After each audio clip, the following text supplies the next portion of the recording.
Oh, I did, Chris. What did you learn then from the Dragons game? It was a fair bit. We learned a lot about individual players. Again, just different parts of the pressure in the game, where the players go to. We got quite a bit out of that. And again, it's good to have that little period over with and we're moving forward again. So. Did you learn much about your strength in that? Yeah, and I think that's part of it. We've got a hell of a lot of players out, frontliners out at the moment. So to give our young boys a crack over the last couple of weeks has been definitely beneficial for us long term and their development plans. So we definitely found out a lot more. Guess you probably learned that you might you could do with the number 6, but no. This week have you got Josh Matt and Asta coming back? No, not this week. No. They again, selections still to be confirmed 100%, but they've got test duties. You must be pleased with King and Baker coming back. Yeah. I think it's always good for those boys to come back and be around the group. So again, they've had a fairly big campaign with Wales to date, and again, there's a bit of fatigue showing there, but it is really good to have those guys back. Is it going to be difficult for them both? They haven't played much rugby the last 3 weeks. Well, I think there's always there's that aspect of it, but again, we're looking at it from the other perspective. Is that they are fresh and they're hungry for game time. There's one way to look at it in terms of them being a bit rusty, but mate, they're going to have tons of energy and they want to play, so that's the main thing for us. This week, how do you assess Ulster? Again, a pretty formidable opponent, to be fair, and up in Ravenhill, tough team, but. They're a team that have got a very good forward play game, and they drive you a lot. And if you get that wrong, you can end up 20, 30 metres in behind it. They've got one of the better attacking games in the competition, and if you kick loosely to them, they can again open you up.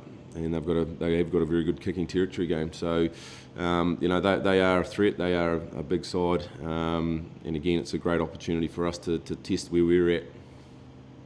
Is it going to be difficult for you to sort of pick up the thread after these LV defeats? No, not at all. No, listen, we use the LV for our purposes, and we know clearly what that's about, and for us it's about that development for those young guys and getting guys game time. So, I mean, at the end of the day, yeah, we have lost 2 games, but bigger picture for us, it's not about that. Again, we don't go out there to lose, but we've got bigger pictures in mind here for the development of our young guys and what we need for the guys who need game time. So it is good to get back into Pro12 rugby, and it is good to get into a game that's going to be a hell of a lot of competition. Have you got any long-term casualties coming back over the next few weeks, people like Tom Smith possibly? No, Tom's still away off yet, but again, we're still weekly dealing with guys long-term injuries. So again, depending on how their rehab's gone for that week, depends whether they're short and coming back earlier or not. So again, that's just a weekly process, and at the moment, it's too early in our working week to have those answers for you. Ulster only lost once at home in the Pro12 since September of last year. So what does it take to go and turn around a team around like that? Yeah, I think you've got to be accurate. We were out there last year and we ended up walking away with a game that we felt we should have won. Terrible conditions, but you've got to be accurate there, and you've got to take your opportunities. And I know that it sounds like a rugby cliche, but I mean that's genuinely what it comes down to. There'll only be a few opportunities in the game, and you've got to be switched on the whole time to make sure that we do them. And we've got a plan, and we just need to make sure that we're accurate around what we're doing out there. Do you see them as potential winners of the competition overall? Oh, I think they are definitely one of the top competitive sides in this competition. I mean, whether or not they go through the title, I don't know that, but they are definitely a form team, and they're a hell of an opponent. It's a good opportunity for us. And I don't mean direct, but you've got a bit of a target on your backs, size you don't want to end that. You want to be the team that stops you. Oh, listen, if that's how teams look at it, but mate, you're not going to go through this competition and win every game, and we are a young developing group. So again, it's just another opportunity, another test for us this week. So we don't get too carried away with where we are on the table. We know that we've got to put a performance together this week, and we're just focusing on that. That's solely what we do now. If teams want to bar up because we're at the top of the table, good luck to them, but that's not what we're focusing on. So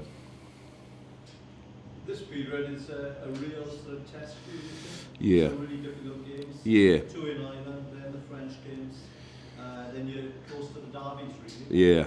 It is a very busy period right through the sort of into January now, isn't it? And again, there are some big games coming, but and again, traditionally we haven't gone so well in this period of time. So this is part of another challenge for the group as well, to make sure that we can keep their performances high and get the results that we need. So it is a testing time for us.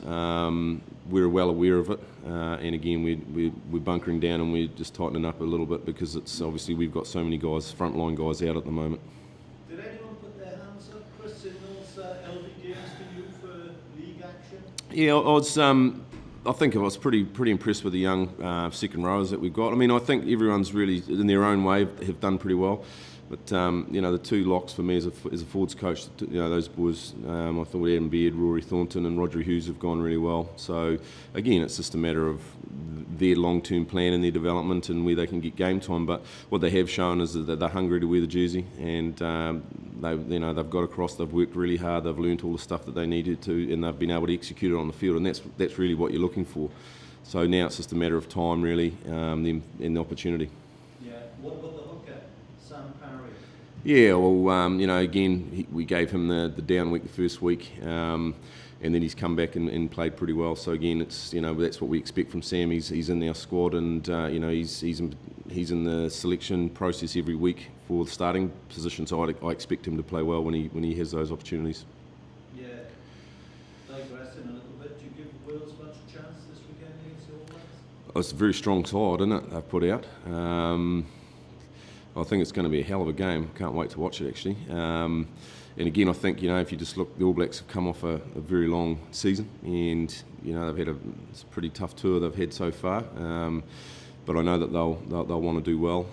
So it's all sort of panning out for a colossal game, actually. Roddy Retallick is talked of as the best second row in the world. How does he compare with Anaman? Same sort of physicality as Big Al, and that attitude is the same. Again, he's different types of skills, but he is a very good player, so it should be a good contest in there.